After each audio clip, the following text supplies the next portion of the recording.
Assalamualaikum, selamat datang di Najma Absin Channel. Di sini kalian bisa menikmati novel-novel yang aku tulis secara gratis. Sebelum kalian lanjut menikmati novel aku, jangan lupa klik tombol like dan juga subscribe biar kalian dapat notifikasi. Nah, komen juga di setiap cerita biar seru dan share ke teman-teman kalian sebanyak-banyaknya ya. Terima kasih, selamat menikmati. Halaman rumahku menurutku adalah pemandangan terindah dari sekian banyak halaman rumah orang. Almarhum ibuku selalu membuatnya tampak estetik, misalnya dengan memelihara rak-rak yang dipenuhi pot-pot yang ditumbuhi bunga-bunga yang cantik. Selain itu, tepat di bawah pohon jambu air, ada tempat duduk terbuat dari kayu ulin, yang sengaja dibuat bapakku untuk merayakan anniversary pernikahan ibu dan bapakku. Di samping rumah, ada kandang kelinci yang selalu aku rawat, karena makhluk kecil itu adalah kesukaanku. Tidak lupa, di belakang rumah ada kandang itik, peliharaan ayahku yang berprofesi sebagai penjual nasi goreng keliling, juga penjual telur itik. Keluargaku sudah cukup, aku tidak perlu banyak duit. Walau ya terlepas dari itu, karena aku sebentar lagi lulus, jadi harus siap-siap untuk bekerja untuk membantu bapak membiayai hidup kami. Dan aku ingin memulainya dari bisnis kecil-kecilan, walau sampai saat ini aku hanya berkutat di modal. Terbatasnya modal hanya menjadikanku sebatas cewek penjual pulsa ke teman-teman sekampusku. Ayahku, walau sudah menjadi single parent selama beberapa tahun, tidak pernah mengungkit atau membicarakan wanita manapun yang barangkali mau ia nikahi, seolah hidupnya hanya fokus mengurus aku dan adik laki-lakiku yang saat ini berumur 17 tahun. Terkadang aku merasa bapak terlalu menyembunyikan perasaannya, padahal jika dia bilang ingin menikah, maka aku akan merestuinya.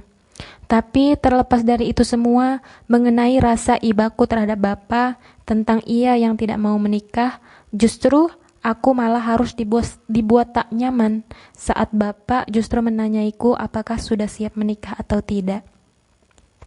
Kalau sudah siap, bapak tidak usah repot-repot lagi mencarikan jodoh, atau kamu malah udah dapat calonnya, tanya bapak yang tengah mengikir kayu untuk dijadikan asbak.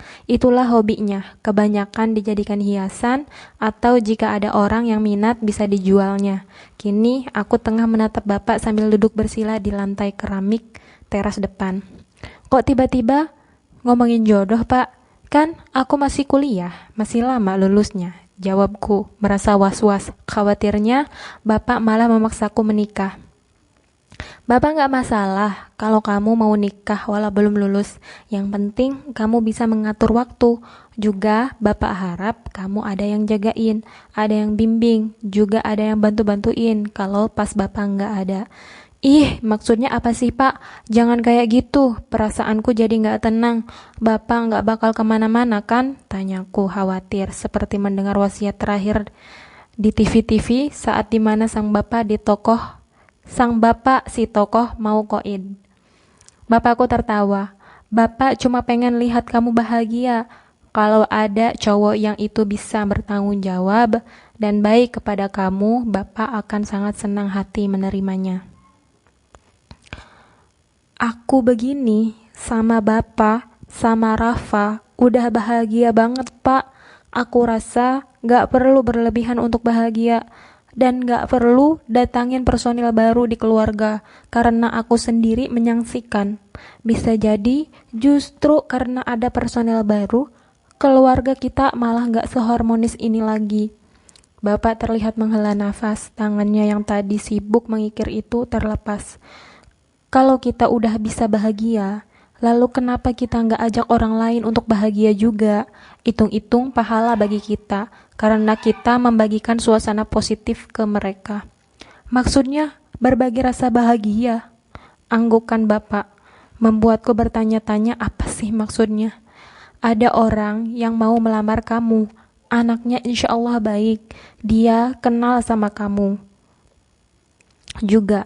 Dia ingin menjaga kamu, mendidik kamu, hidup bersama kamu melewati masa-masa sulit dan senang. Pikiranku mulai tidak tenang. Jangan-jangan Pak Alvin sudah mengatakan perihal ia yang mau melamarku kepada Bapak. Siapa yang Bapak maksud? Dosen kamu di kampus. Hah? Pak Alvin maksud Bapak? Iya. Kenapa Bapak seyakin itu? Bapak kan baru kenal, baru ketemu. Bapak udah lama kenal anak itu, semenjak dia kuliah semester 1. Waktu itu penampilannya gak seperti sekarang. Dia juga anak yang biasa-biasa saja. Entah apa masalahnya dia sering datang ke tempat Bapak mangkal jualan. Lah, mau ngapain? Nanti dia yang ceritakan ke kamu. Takutnya harga dirinya merasa tercoreng kalau Bapak mengisahkan masa lalunya dulu. Ya, gimana aku mau mempertimbangkan kalau aku sendiri gak paham ceritanya. Jadi, kamu mau terima lamarannya? Ya, belum tahu, Pak. Karena dia cuma mau menikahiku selama 6 bulan saja. Bapak telah tertipu sepertinya. Bapak tunggu jawaban kamu, ucap bapakku. Akibat terngiang kata-kata Bapak dan juga dosenku itu, aku tidak bisa fokus mengerjakan tugas makalahku. Padahal laptop yang kubeli second itu sudah menatapku cukup lama, tapi justru mendapat kacang gratis dariku. Alhasil, disinilah sekarang, di suatu tempat khusus, namun membuatku terus-menerus tersenyum karena bisa memandang makhluk imut dan menggemaskan itu. Bagi sebagian orang, mungkin aku seperti tidak ada kerjaan, tapi ayolah, memiliki mainan sebagai hiburan itu justru juga sebagai sarana melepas stres loh. Jujur, tugas kuliah yang menumpuk dan silih berganti itu membuat kepalaku seringnya mau pecah. Walau anehnya ya nggak terjadi sih. Kalau jadi kelinci kayaknya enak. Cuma makan, tidur. Aku mengeluh sendiri. Kira-kira kalau kamu aku nikahin sama tetangga sebelah, maukah? Tanyaku pada Caca, nama kelinci kecilku yang memiliki bulu putih nan cantik. Woi, kayak orang gila aja ngomong sendiri, seseorang mengagetkanku. Aku menoleh kesal ke arah adikku, Rafa. Di tangannya tampak remote game. Sudah bisa ditebak laki-laki itu sehabis bermain game dengan teman-temannya. Gila mana sama orang yang gara-gara ketipu malah nangis seharian. Bukannya nyari solusi, malah kayak cewek, galau bin lebay. Rapa mendengus pelan. Ia lebih memilih berbalik dan masuk ke dalam rumah sambil menggerutu. Diungkit terus masalah itu, bikin bete katanya. Aku tertawa mendengarnya. Lagian, salah siapa? Hanya karena ingin membeli gitar baru, dia malah mengambil pinjaman online yang sekarang lagi marak dibicarakan karena sangat-sangat membagongkan. Presiden aja mencoba memberantas, lah itu adikku malah melestarikan. Alhasil, yang panik bukan kepalang ya bapak dan aku. Harus berusaha melunasi hutang adikku. Dasar tidak tahu diri. Tapi bentar. Fa, kamu dapat itu dari mana? Tanyaku ketika melihat sandal yang dikenakan Rafa begitu persis seperti yang terdapat di story Instagram dosenku. Dari someone, gak usah kepo. Beneran aku tanya. Aku melotot hendak melemparnya dengan rumput yang aku cabut. Calon suamimu katanya, balas adikku. Siapa? Tanyaku. Cari tahu sendiri, katanya. Hah? Dia ternyata udah berani nyogok adikku. Duh, jangan-jangan adikku yang sekarang gak berani meminjam secara online bukan karena jerak, tapi si Alpin yang diam-diam minjemin duit buat dia. Kan bisa.